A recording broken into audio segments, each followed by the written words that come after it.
Singing Dutchman Productions.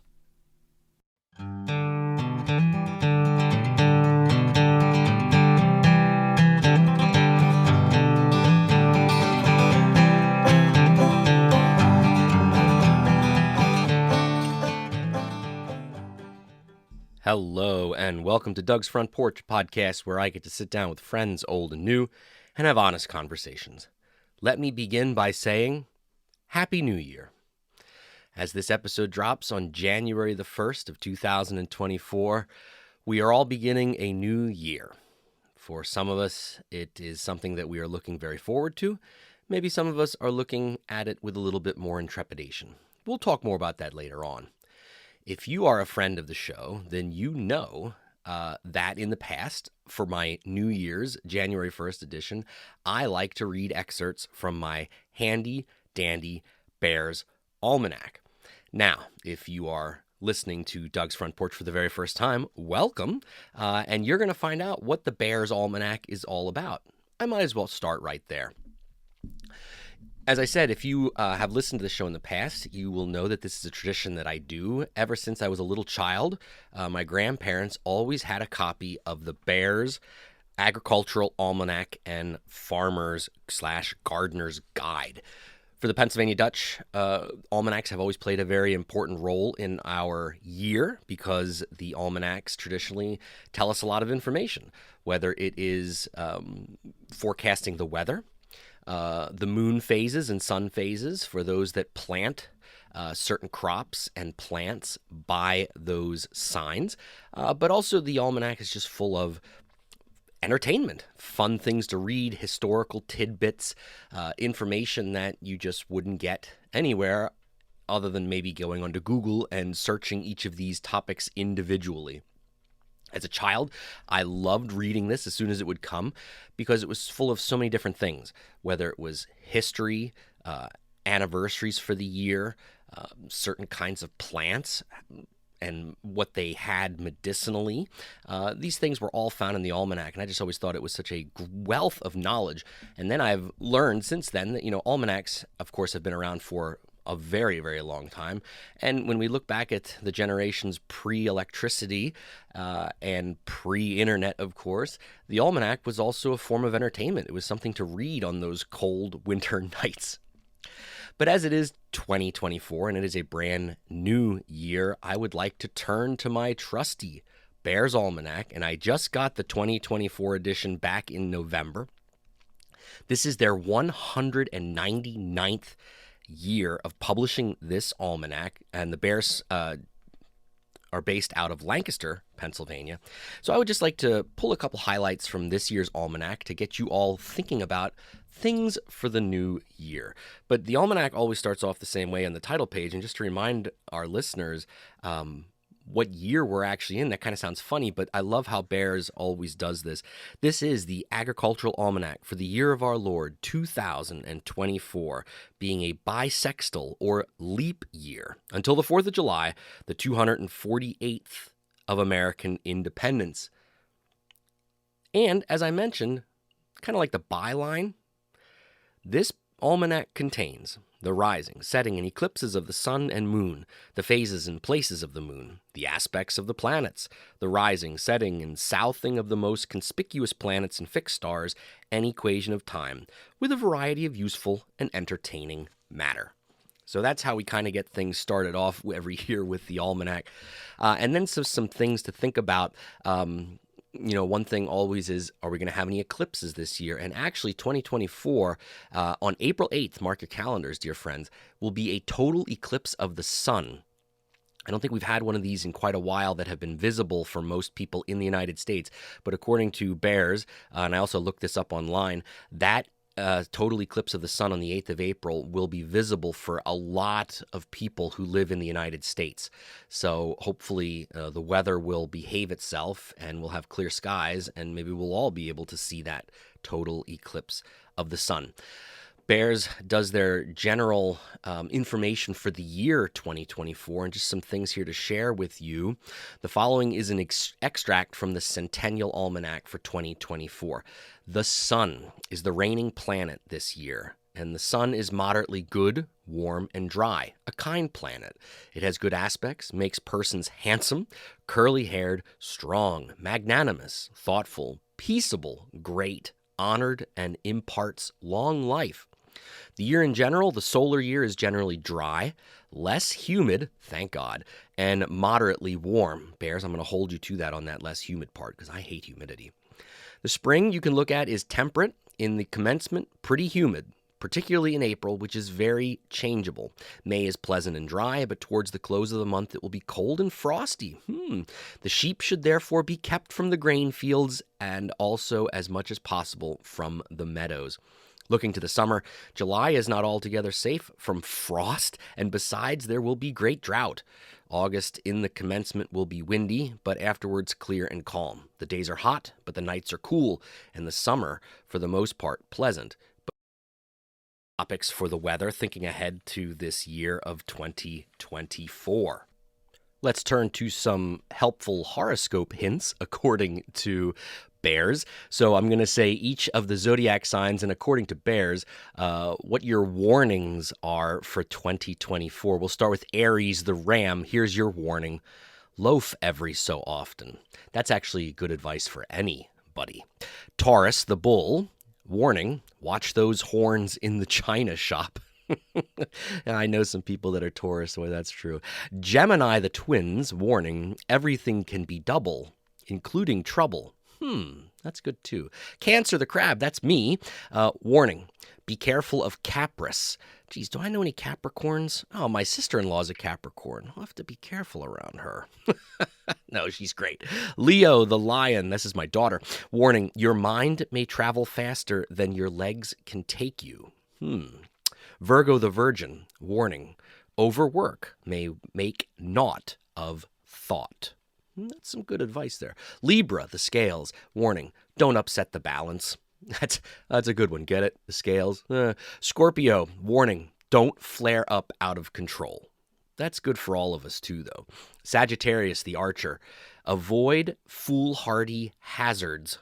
I guess that's good for all the signs as well. Capricorn, the goat. Warning, keep others informed of your aims. Aquarius, the water boy. Relax. It's a good one. Just relax. That's it. And Pisces, the fish. Warning, don't let troubles bog you down. Those are all really good, I think, no matter what your zodiac sign is. I think we can all take something from that little bit of advice, I think. Another part of the Almanac that I've always really liked, especially me being a history buff, is that they look at major anniversaries that are being celebrated in whatever year, the Almanac's coming out. So when we are looking at 2024, we do have some great purely American anniversaries coming up, and I'd like to share some of those with you. In 2024, it is the 400th anniversary. So this event happened in 1624. The Dutch establish the colony of New Netherlands with the town of New Amsterdam at the bottom tip of Manhattan. Dutch families also settle at Fort Orange, which eventually would become Albany, and on the Delaware River. Of course, that means New Amsterdam would eventually become New York. So New York, I guess, will be celebrating its 400th anniversary this year. That's really cool. Celebrating its 300th anniversary, this was 1724. Two things. Rhode Island imposes property ownership as a requirement of voting. And in New Orleans, a code is established to regulate activities of blacks while Jews are excluded from Louisiana County. So those are not some good things to celebrate, but important to remember that they did happen in our history. Celebrating a 250th anniversary back in 1774, the Tea Party reckoning includes closure of the Port of Boston. That's right, that's celebrating its 250th anniversary this year. And the First Continental Congress meets in Philadelphia with delegates from all colonies except Georgia. Petitions of grievances are sent to the king.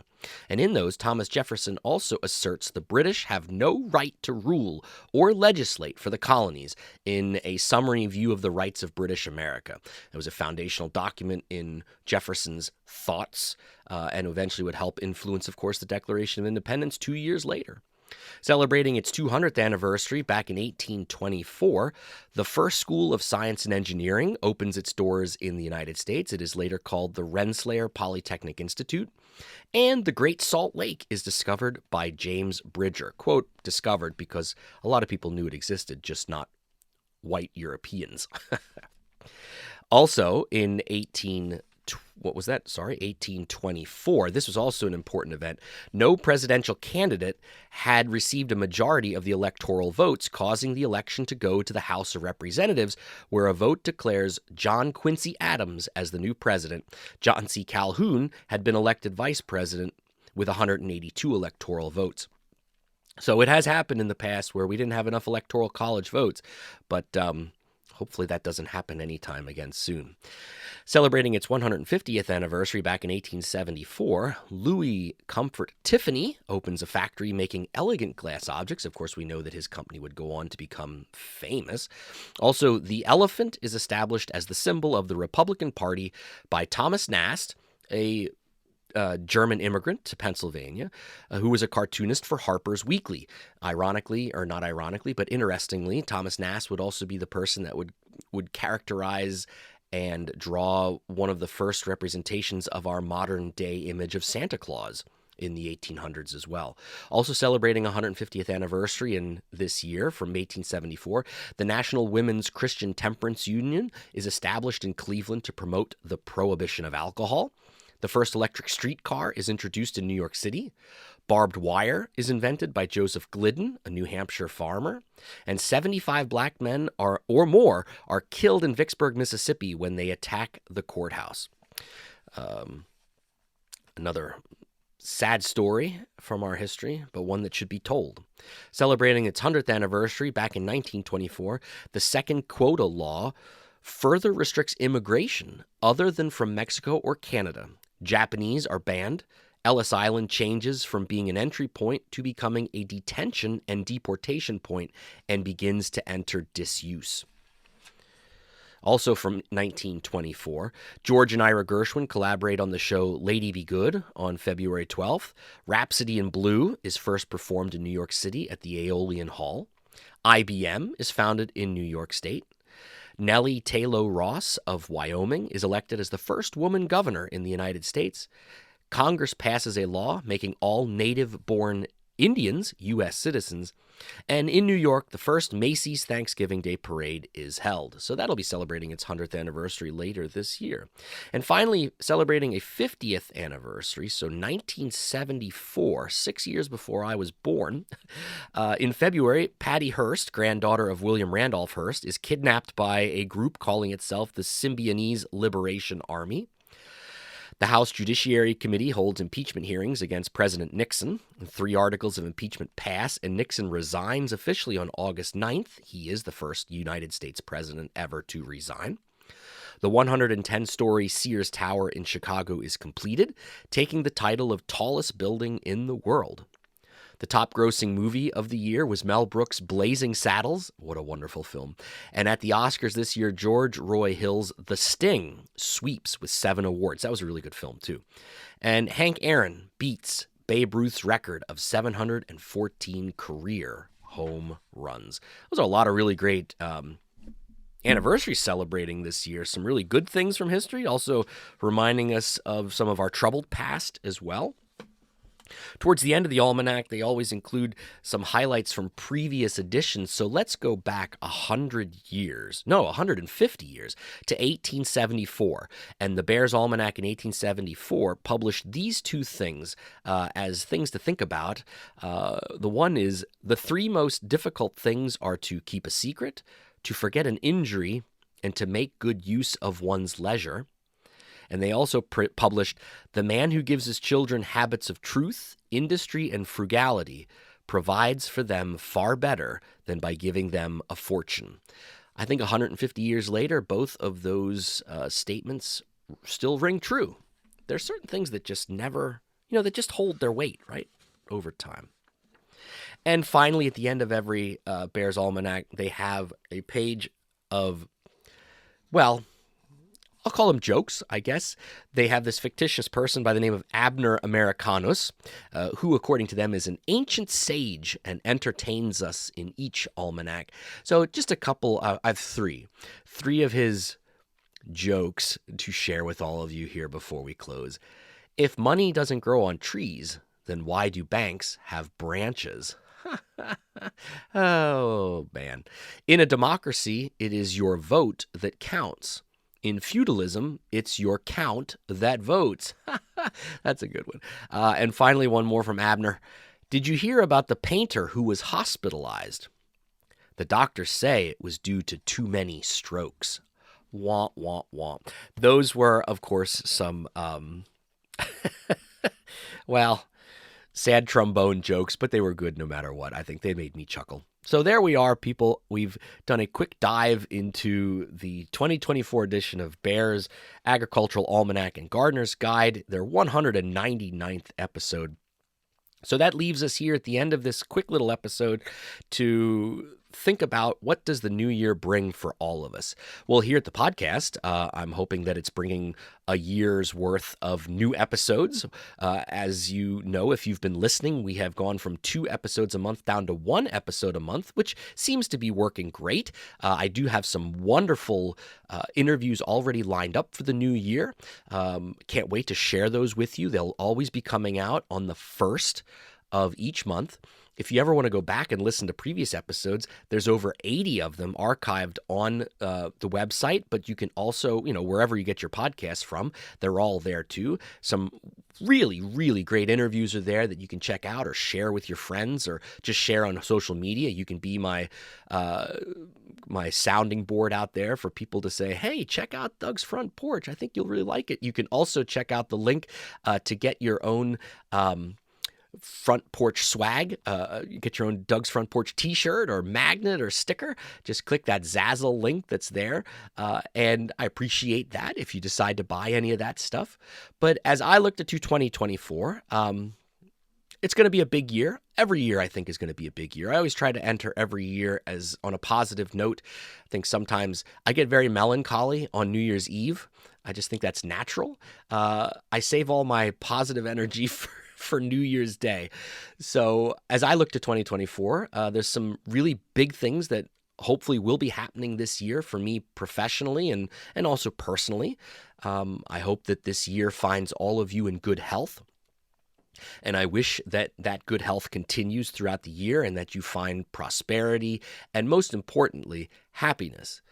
Because it doesn't matter how much money you have or how healthy you are, because if you're not happy, what's the rest of it matter, right?